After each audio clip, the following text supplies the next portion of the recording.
আজ আমি বানাবো গন্ধরাজ লেবু দিয়ে দই। সবাই দই দিয়ে দই বানায়, তাই আমি ভাবলাম একটু আলাদা রকম করা যাক। তাই আমি গন্ধরাজ লেবু দিয়ে দইটা বানাবো। তার জন্য আমি এখানে একটি গন্ধরাজ লেবুকে জলের মধ্যে কেটে রেখেছি। জলের মধ্যে কেটে রেখেছি কেননা যাতে তেতো না হয়। এবার আমি একটি কড়া চাপিয়ে দিয়েছি, আর আমি 500 গ্রাম দুধের একটা প্যাকেট নিয়ে নিয়েছি। এবার ওটা দিয়ে দেব। রানা হোমমেড কিচেনে আপনাদের স্বাগত জানাই। তাহলে দেখে নিন আমি গন্ধরাজ লেবু দিয়ে দইটা কিভাবে বানাচ্ছি।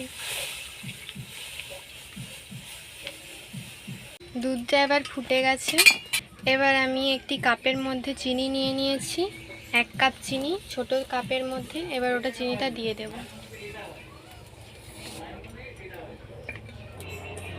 এবার 2টো এলাচ আমি থেঁতো করে নেব, দিয়ে ওর মধ্যে দিয়ে দেব। থেঁতো হয়ে গেছে, এবার দিয়ে দেব, দিয়ে নেড়ে নেব। আমি এখানে 500 গ্রাম দুধ নিয়েছিলাম, ওটাকে ফুটিয়ে ফুটিয়ে 250 গ্রাম দুধ করতে হবে।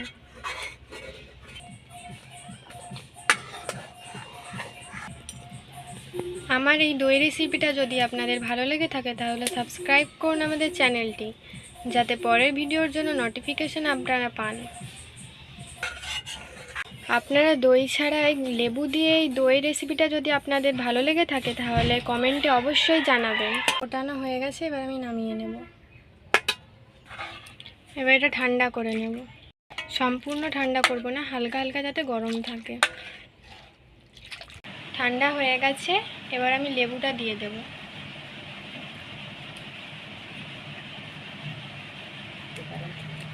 আমি এখানে একটা লেবু দিচ্ছি, আপনারা চাইলে 2টো লেবুও দিতে পারেন।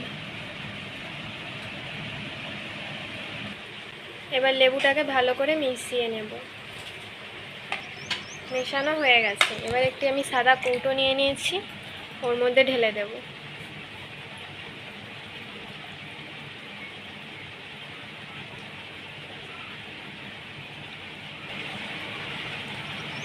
ঢালা হয়ে গেছে। এবার আমি 8 ঘন্টা মতো ঢাকা দিয়ে রেখে দেব একটি চট দিয়ে।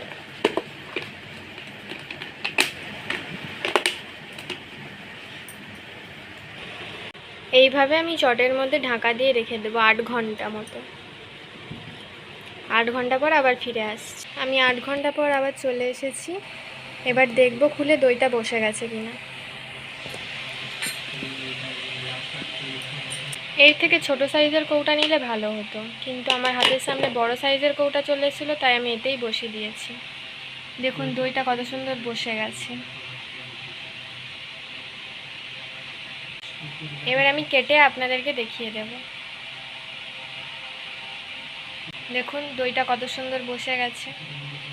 আপনারা বাড়িতে অবশ্যই ট্রাই করবেন এই রেসিপিটা। বাটিতে তোলা হয়ে গেছে। এটি খেতে খুব টেস্টি হয়েছে। তো ভালো থাকবেন, সুস্থ থাকবেন। টাটা।